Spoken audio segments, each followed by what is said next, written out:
నేటి నుంచి తెలంగాణ అసెంబ్లీ సమావేశాలు జరగనున్నాయి.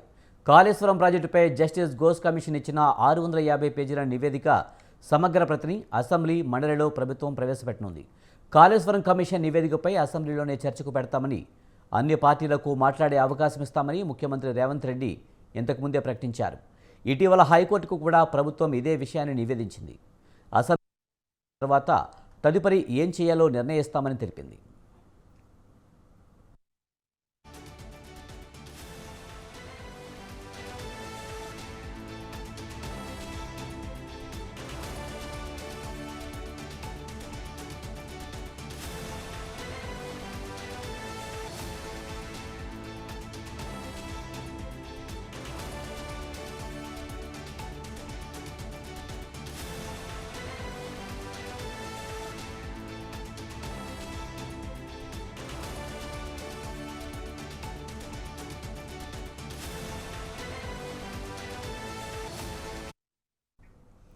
కాళేశ్వరం అంశంపై ప్రభుత్వం సుదీర్ఘంగా చర్చ చేపట్టే అవకాశం ఉంది.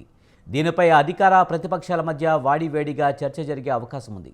కాళేశ్వరం బ్యారేజీల వైఫల్యానికి మాజీ ముఖ్యమంత్రి కేసీఆర్ జోక్యమే కారణమని కమిషన్ నివేదికలో ప్రస్తావించడం, మాజీ మంత్రులు హరీష్ రావు, ఈటెల రాజేందర్లను తప్పుపట్టిన నేపథ్యంలో అసెంబ్లీలో జరిగే చర్చ ప్రాధాన్యం సంతరించుకుంది. ఈ సమావేశాలకు కేసీఆర్ హాజరై తన వాదనను అసెంబ్లీ వేదికగా వినిపిస్తారో లేదో చూడాల్సి ఉంది.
అసెంబ్లీ సమావేశాల నేపథ్యంలో గన్ పార్క్ అమరవీరుల స్తూపం వద్ద BRS party working president KTR, మాజీ మంత్రి హరీష్ రావు, ఎమ్మెల్యేలు, ఎమ్మెల్సీలు నివాళులర్పించారు.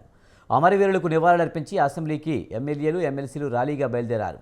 అమరవీరుల స్తూపం వద్ద యూరియా కొరతపై ప్లాకార్డులు ప్రదర్శించారు. రేవంత్ పాపం, రైతన్నకు శాపం అంటూ బీఆర్ఎస్ ఎమ్మెల్యేలు నినాదాలు చేశారు.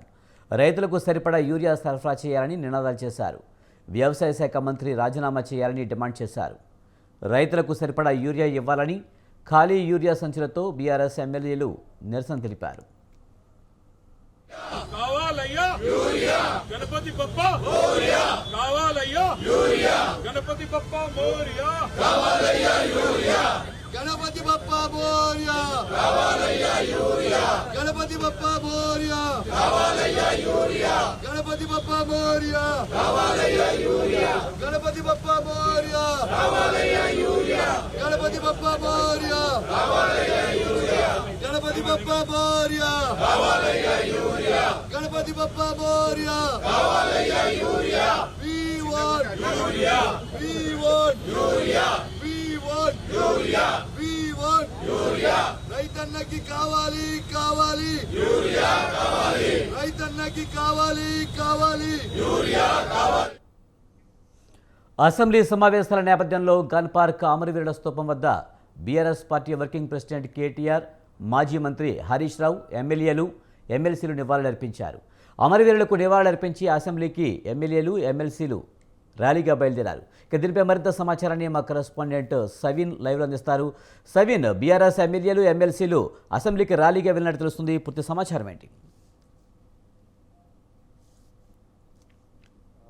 అసెంబ్లీ సమావేశాలు ఉదయం 10:30 గంటలకు ప్రారంభం కాబోతున్నాయి. ఇటు శాసనసభ, శాసన మండలి ఈరోజు ఉభయ సభలు 10:30 గంటలకు ప్రారంభం కాబోతున్నాయి. ముఖ్యంగా అసెంబ్లీలో జూబ్లీహిల్స్ సిట్టింగ్ ఎమ్మెల్యేగా ఉంటూ మరణించినటువంటి మాగంటి గోపీనాథ్ మృతికి సంతాపంగా ఈరోజు అసెంబ్లీలో సంతాప తీర్మానం ప్రవేశపెట్టబోతున్నారు. ఇక మండలిలో మాజీ ఎమ్మెల్సీలు మాగం రంగారెడ్డి, అదేవిధంగా రత్నాకర్ రావు వీరి మరణానికి సంబంధించి సంతాప తీర్మానాన్ని మండలిలో ప్రవేశపెట్టబోతున్నారు. ఇక దీనికి సంబంధించి చర్చ తర్వాత అన్ని పార్టీల సభ్యులు మాట్లాడిన తర్వాత ఉభయ సభలు వాయిదా పడబోతున్నాయి. ఇక ప్రధానంగా బీఆర్ఎస్ పార్టీకి సంబంధించిన ఎమ్మెల్యేలు, బీఆర్ఎస్ వర్కింగ్ ప్రెసిడెంట్ కేటీఆర్తో పాటు హరీష్ రావు, ఇతర బీఆర్ఎస్ పార్టీ ఎమ్మెల్యేలు అసెంబ్లీ ముందు ఉన్నటువంటి గన్ పార్క్ అమరవీరుల స్తూపం వద్ద నివాళులు అర్పించారు. అక్కడి నుంచి ర్యాలీగా అసెంబ్లీకి చేరుకున్న పరిస్థితి కనబడుతుంది. ముఖ్యంగా రాష్ట్రంలో రైతన్నలు తీవ్ర ఇబ్బందులు పడుతున్నారు. యూరియా కొరత తీవ్ర స్థాయిలో ఉండడంతో రైతులు ఇబ్బందులు పడుతున్న పరిస్థితి మనకు కనబడుతోంది. దీనికి సంబంధించి వ్యవసాయ శాఖ మంత్రి వెంటనే రాజీనామా చేయాలి, అదేవిధంగా రైతులకు మద్దతుగా ప్రభుత్వానికి వ్యతిరేకంగా నినాదాలు చేస్తూ అసెంబ్లీ లోపలికి బీఆర్ఎస్ సభ్యులు, బీఆర్ఎస్ ఎమ్మెల్యేలు వచ్చిన పరిస్థితి అయితే మనకు కనబడుతుంది. మరోవైపు బీఆర్ఎస్ వర్కింగ్ ప్రెసిడెంట్ కేటీఆర్ కూడా ఈ సందర్భంగా ఈ రాష్ట్రంలో అకాల వర్షాలతో పంటలు తీవ్ర స్థాయిలో నష్టపోయాయి, పంటలు వేసినటువంటి రైతులు తీవ్ర ఇబ్బందులు ఎదుర్కొంటున్నారు. ఇక యూరియా కొరతతో ఆధార్ కార్డులు, చెప్పులు లైన్లో పెట్టి వేచి చూడాల్సిన పరిస్థితి వచ్చింది. ఇక అసెంబ్లీ సమావేశాలు తూతు మంత్రంగా కేవలం 4 రోజులు తమకు ఇష్టమైన ఎజెండాను పెట్టుకుని ప్రతిపక్షాలపై విమర్శలు చేసి వెళ్ళిపోతే కుదరదు. కనీసం 15 రోజులు అసెంబ్లీ సమావేశాలు జరపాలంటూ BRS working president MLA KTR demand చేసిన పరిస్థితి మనకు కనబడుతుంది. ఇక ఈరోజు అసెంబ్లీ సమావేశాలు ఈ రోజు నుంచి ప్రారంభం కాబోతున్నాయి. ఇక ఉభయ సభలు సంతాప తీర్మానం ముగిసిన తర్వాత వాయిదా పడుతుంది. ఆ తర్వాత కేబినెట్ సమావేశం ఉండబోతోంది. ఇక ప్రధానంగా కాళేశ్వరం కమిషన్ నివేదిక ఈ అసెంబ్లీ సమావేశాల్లో ప్రధాన ఎజెండాగా కాబోతోంది. ఈ రోజు ఉభయ సభలు వాయిదా పడిన తర్వాత బీఏసీ సమావేశం జరగబోతుంది. బీఏసీ సమావేశంలో ఈ అసెంబ్లీ సమావేశాలు ఎన్ని రోజులు నిర్వహించాలి, ఎజెండా ఏంటి అనే దానిపై బీఏసీ సమావేశంలో ఖరారు చేయబోతున్నారు. ఆ తర్వాత కేబినెట్ సమావేశం జరగబోతోంది. కేబినెట్ సమావేశంలో ప్రధానంగా బీసీలకు 42% రిజర్వేషన్ల అంశమే ప్రధాన ఎజెండా కాబోతోంది. ఇప్పటికే కాంగ్రెస్ ప్రభుత్వం బీసీ బిల్లు తీసుకొచ్చింది, దాన్ని కేంద్ర ప్రభుత్వానికి పంపింది. కేంద్ర ప్రభుత్వం అంతా పెండింగ్ లో ఉంది. బీసీలకు సంబంధించి మరోసారి ఆర్డినెన్స్ తీసుకొచ్చింది. ఈ ఆర్డినెన్స్ కూడా గవర్నర్ వద్ద పెండింగ్ లో ఉంది. ఇక మరో ప్రధానమైన అంశం, ఇప్పటికే మంత్రులతో కమిటీ ఏర్పాటు చేసింది. ఈ కమిటీ పూర్తి స్థాయిలో అధ్యయనం చేస్తోంది. ఇక పీసీసీకి ఈ కమిటీ రిపోర్ట్ ఇవ్వబోతోంది.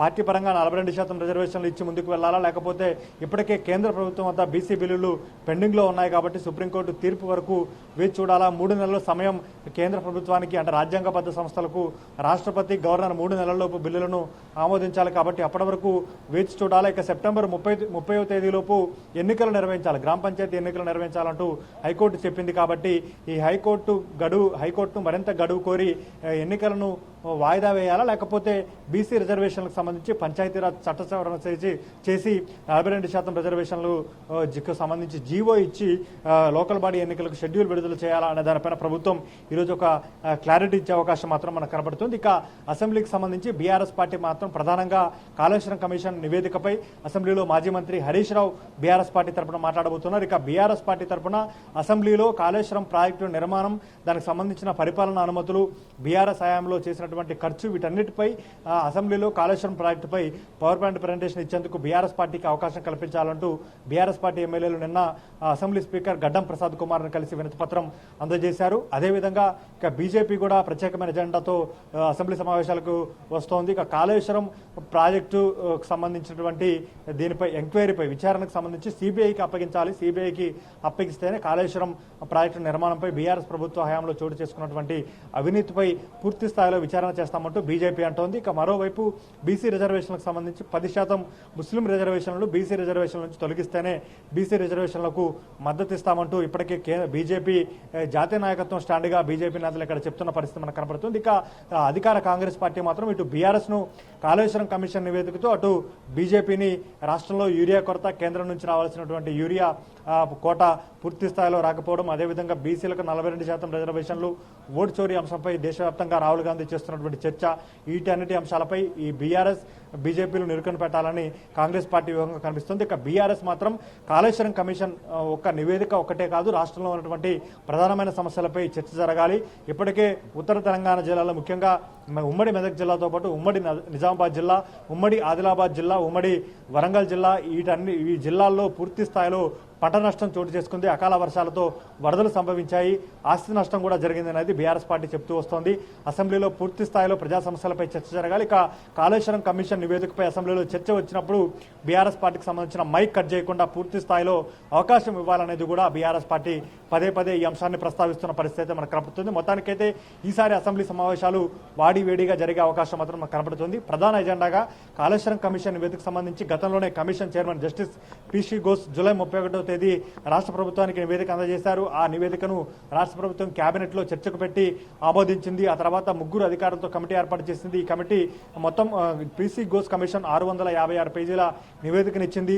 ఆ 3 ఐఏఎస్ అధికారులతో కూడినటువంటి కమిటీ కొన్ని పేజీలకు సంబంధించి సంక్షిప్త సమాచారాన్ని బయటపెట్టింది. ఇందులో ప్రధానంగా మాజీ ముఖ్యమంత్రి కేసీఆర్తో పాటు మాజీ మంత్రులు హరీష్ రావు, ఈటల రాజేందర్తో పాటు అప్పటి అధికారులను బాధ్యులుగా చేస్తూ ఆ రిపోర్టులో కొన్ని అంశాలు ఇచ్చారు. దీనిపై బీఆర్ఎస్ పార్టీ తీవ్ర అభ్యంతరం వ్యక్తం చేసింది. ఇది కాళేశ్వరం కమిషన్ రిపోర్టు కాదు, కాంగ్రెస్ కమిషన్ రిపోర్టుగా బీఆర్ఎస్ పార్టీ చెప్తూ వస్తోంది. ముఖ్యంగా ఘోష్ కమిషన్ రిపోర్టుపై బీఆర్ఎస్ పార్టీకి సంబంధించి మాజీ ముఖ్యమంత్రి కేసీఆర్తో పాటు మాజీ మంత్రి హరీష్ రావు వేరువేరుగా హైకోర్టులో పిటిషన్ దాఖలు చేశారు.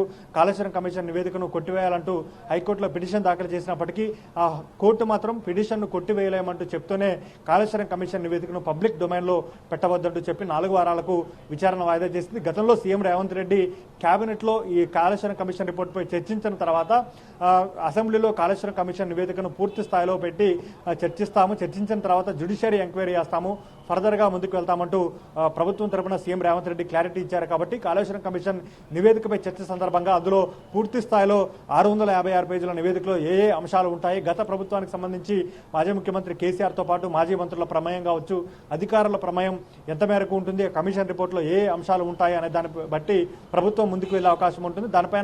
దాన్ని బట్టి బీఆర్ఎస్ కూడా స్పందించే అవకాశం మాత్రం మనకు కనపడుతుంది. మొత్తానికైతే ఈ అసెంబ్లీ సెషన్స్ 3 రోజులు జరిగే అవకాశం కనపడుతోంది. ఈ అసెంబ్లీ సెషన్స్ లో కాళేశ్వరం కమిషన్ నివేదికనే ప్రధాన ఎజెండాగా కాబోతోంది. దీనిపైనే అటు అధికార కాంగ్రెస్, ఇటు ప్రధాన ప్రతిపక్షం బీఆర్ఎస్ తో పాటు బీజేపీ, ఈ 3 రాజకీయ పార్టీల మధ్య వాడివేడి చర్చ జరిగే అవకాశం మాత్రం మనకు స్పష్టంగా కనపడుతోంది.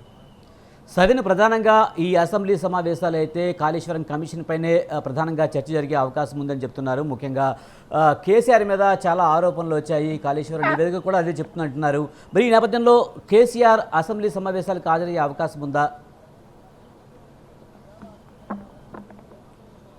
గత కొంతకాలంగా కేసీఆర్ అసెంబ్లీ సమావేశాలకు హాజరు కావట్లేదు, చర్చల్లో కూడా పాల్గొనట్లేదు. బీఆర్ఎస్ పార్టీ తరఫున మాజీ మంత్రి బీఆర్ఎస్ వర్కింగ్ ప్రెసిడెంట్ కేటీఆర్తో పాటు మరో మాజీ మంత్రి బీఆర్ఎస్ కీలక నేత హరీష్ రావు, వీరిద్దరే అసెంబ్లీలో బీఆర్ఎస్ పార్టీకి సంబంధించి ఎమ్మెల్యేలను లీడ్ చేస్తూ వస్తున్నారు. ఇప్పుడు కూడా కాళేశ్వరం కమిషన్ నివేదికపై అసెంబ్లీలో ప్రభుత్వం చర్చ పెడితే దానిపై మాట్లాడే బాధ్యతను మాజీ ఇరిగేషన్ శాఖ మంత్రిగా ఉన్నటువంటి BRS MLA, senior MLA Harish రావుకు కేసీఆర్ బాధ్యతలు అప్పగించారు. నిన్న ఎర్రవల్లి ఫామ్ హౌస్ లో కేసీఆర్ మాజీ మంత్రులు కేటీఆర్, హరీష్ రావుతో సుదీర్ఘంగా చర్చలు జరిపారు.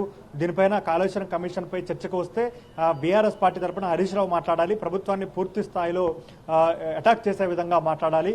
కాళేశ్వరం ప్రతిపాదన ఎందుకు వచ్చింది, దీనికి సంబంధించి సమాచారాన్ని సభ ముందు ఉంచాలి. అదేవిధంగా పరిపాలన అనుమతులు కేంద్ర ప్రభుత్వం నుంచి 14 అనుమతులు తీసుకున్నారు, రాష్ట్ర ప్రభుత్వం తరఫున ఏమేం చేశాము, ముఖ్యంగా కాళేశ్వరం ప్రాజెక్టు వలన ఏ జిల్లాలకు సాగునీరు అందింది, వీటన్నిటి అంశాలను సమగ్ర సమాచారాన్ని సేకరించి అసెంబ్లీలో మాట్లాడాలి. దీనికి తగ్గట్లుగా ప్రిపేర్ అవ్వాలంటూ కేటీఆర్, హరీష్ రావు ఇద్దరు నేతలకు కేసీఆర్ సూచించారు. ఇక అధికార కాంగ్రెస్ పార్టీ మాత్రం కాళేశ్వరం కమిషన్ నివేదికకు సంబంధించి అప్పుడు ముఖ్యమంత్రిగా కేసీఆర్ కీలక నిర్ణయాలు తీసుకున్నారు కాబట్టి ప్రధాన ప్రతిపక్ష నేతగా కేసీఆర్ అసెంబ్లీకి రావాలి, వచ్చి కాళేశ్వరం కమిషన్ నివేదికపై మాట్లాడాలనేది సీఎం రేవంత్ రెడ్డి గతంలో సవాల్ విసిరారు. కాంగ్రెస్ పార్టీ కూడా అదే డిమాండ్ చేస్తుంది. బీఆర్ఎస్ పార్టీ మాత్రం కేసీఆర్ అంటే రేవంత్ రెడ్డి స్థాయికి కేసీఆర్ అవసరం లేదు, మేము సరిపోతాము, ఖచ్చితంగా కేసీఆర్ రావాల్సిన అవసరం లేదు. ఎందుకంటే కేసీఆర్ను వ్యక్తిగతంగా రేవంత్ రెడ్డి దూషిస్తున్నారు కాబట్టి ఈ పరిస్థితుల్లో కేసీఆర్ అసెంబ్లీకి రావాల్సిన అవసరం లేదంటూ బీఆర్ఎస్ పార్టీ నేతలు చెప్తున్న పరిస్థితి మనకు కనబడుతుంది. ఇప్పుడు కూడా కాళేశ్వరం కమిషన్ నివేదిక చర్చ సందర్భంగా ఈ అసెంబ్లీ సమావేశాల్లో కీలకంగా భావిస్తున్నటువంటి ఈ అసెంబ్లీ సమావేశాల్లో కూడా హరీష్ రావు, కేటీఆర్ ఇద్దరు నేతలు బీఆర్ఎస్ ఎమ్మెల్యేలను లీడ్ చేయబోతున్నారు. ఇక కాళేశ్వరం కమిషన్ అంశం చర్చకు వచ్చినప్పుడు అందులో ఉన్నటువంటి అంశాలు, రిపోర్టుల ఆధారంగా బీఆర్ఎస్ పార్టీ రియాక్షన్ ఉండబోతుంది. ఎందుకంటే కమిషన్ నివేదిక అసెంబ్లీలో చర్చకు వచ్చినప్పుడు ముందుగానే ప్రతిపక్షానికి మాట్లాడే అవకాశం ఇస్తారు. అంతకుముందు కాళేశ్వరం కమిషన్ నివేదికను టేబుల్ చేస్తే అందులో ఉన్నటువంటి అంశాలను పూర్తి స్థాయిలో అధ్యయనం చేసిన తర్వాత బీఆర్ఎస్ పార్టీ నుంచి మాజీ మంత్రి హరీష్ రావు మాట్లాడే అవకాశం ఉంది. ఇప్పటికే హైకోర్టులో బీఆర్ఎస్ పార్టీ పిటిషన్ దాఖలు చేసింది కాళేశ్వరం కమిషన్ నివేదికను కొట్టివేయాలంటూ.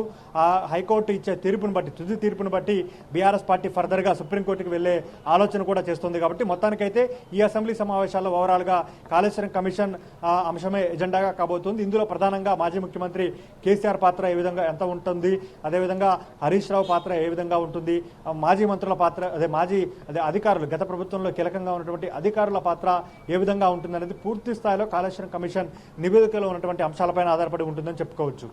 Right, thank you సవిన్.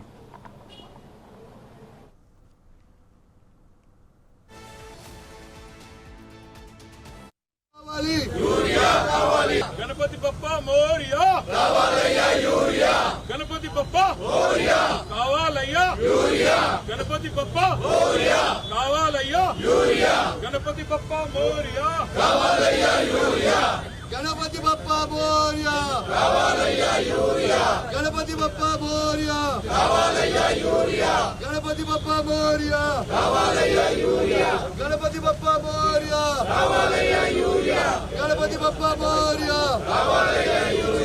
Ganapati Bappa Morya, Ganapati Bappa Morya,